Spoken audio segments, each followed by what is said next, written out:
Over the past few weeks, there's been a lot of confusion over the new 2016 guidelines for treated lumber application. So we thought we'd take this time to clear the air. There are mainly two governing bodies for treated wood in the United States: the American Wood Protection Association and the International Code Council. The AWPA new standards will go into effect in late April when the new book of standards is published. The ICC has released a statement saying that they will follow the changes as of July 15th.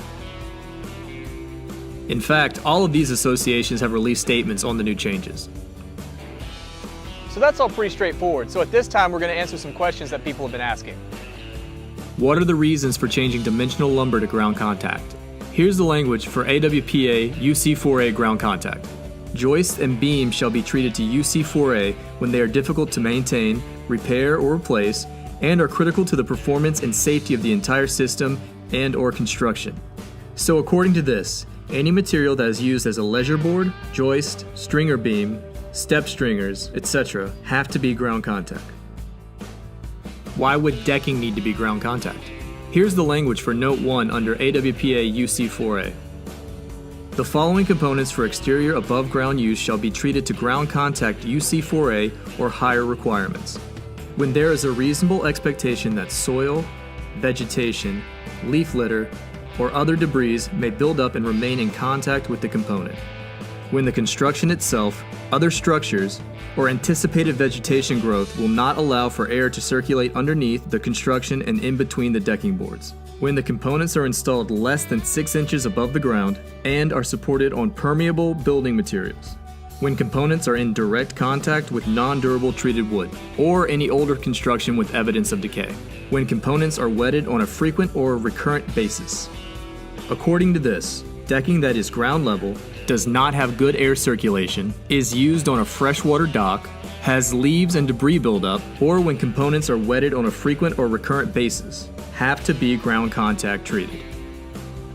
What about in the tropics? Well, that's easy. Anything treated for exterior use in the tropics must be treated to ground contact or higher retention. What about 2x4s? Here are two examples that we would say 2x4s are critical, structural, and needed for safety. Building any outdoor structure that a 2x4 is used as structural support. Any handrail that is used anywhere higher than ground level. If it gives way on the second floor, it becomes critical and a safety issue. What about materials for a freshwater pier or floating dock? In this example, we can refer you back to Note 1 in the AWPA UC4A standards. So you may be hearing some organizations say there's no need to change. They might even be saying that the International Residential Code and the like won't be enforcing these changes. Well, let's break this point down. The AWPA standard U1 is the primary standard for specifiers, such as architects and engineers, but also end users and building code officials. In fact, the IRC states wood that is preservative treated must be in accordance with the AWPA U1 standard. So it may be true that the IRC won't be changing much of the language, but it's simply because it doesn't have to. The changes are already covered by the language I just stated.